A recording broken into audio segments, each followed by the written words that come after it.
Hey everybody! Today we're going to talk about application configuration management with Humanitec and in general with internal developer platforms. Before we do this, let's have a look at how most teams deal with app configs on Kubernetes today. They really have a couple of options. You can apply direct changes with kubectl. Now, that works for a time, but it doesn't allow you to really version what you're doing, and that makes it hard to govern. The next step is usually to look at something like Helm charts or customize, and then there are a couple of other options.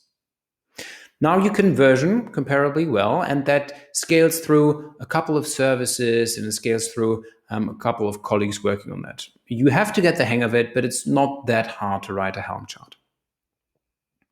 The problem actually occurs if the application lifetime extends. You have more services, more versions, and more people working on these services.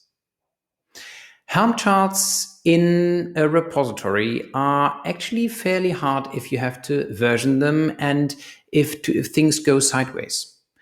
There is a faulty deployment to production and you're trying to make sense of what actually happened. You want to roll back really quickly. Developers should be able to roll back in self-service. You want to make sense of what actually caused the error. And these things are also really hard to maintain. Value YAML files can get huge, and then the developers who actually wrote them leave, and you're left up with something that's very, very hard to govern and to understand. What we're then seeing after a certain time is that developers start to go to central operation teams or senior developers and say, hey, I'm overwhelmed with that. Can you help me? And you end up with a situation where one part of the party blocks the other party. Operations becomes ticket ops and everything slows down. There is a better approach, and that's the approach that internal developer platforms take. Let's look at that in a little more detail. First of all, it's strictly YAML based. Nothing about that really changes. But rather than having everyone fiddle around in unstructured scripts, operation teams set so-called baseline YAML files. A baseline YAML file is fairly similar to a Helm chart, can even be a Helm chart.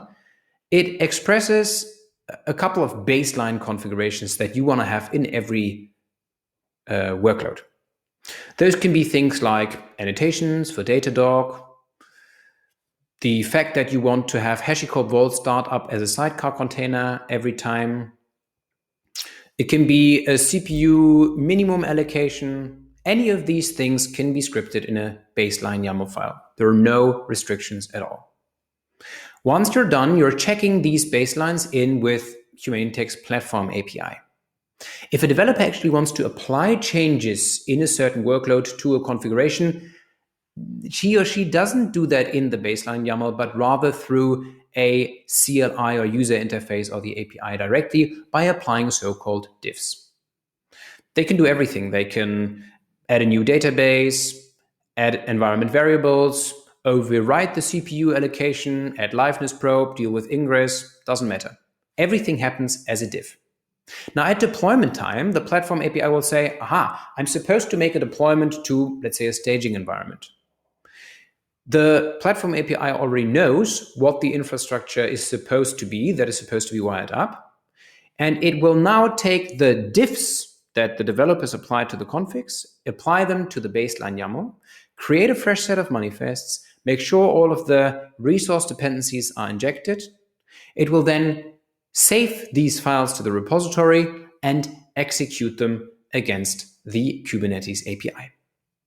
What you end up is a very easy to maintain version of these manifests. You end up with almost a version control system for the app config state of your application.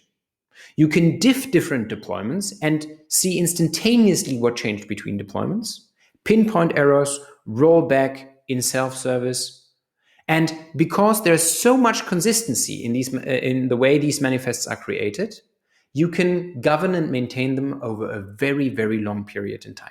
You even have an audit log, so you know exactly what happened when, to what service, by whom. In one of the next videos, we're going to show you how this actually looks in action. We're going to show the baseline YAML, we are going to show how to apply changes, and we are going to show the resulting output. See you then.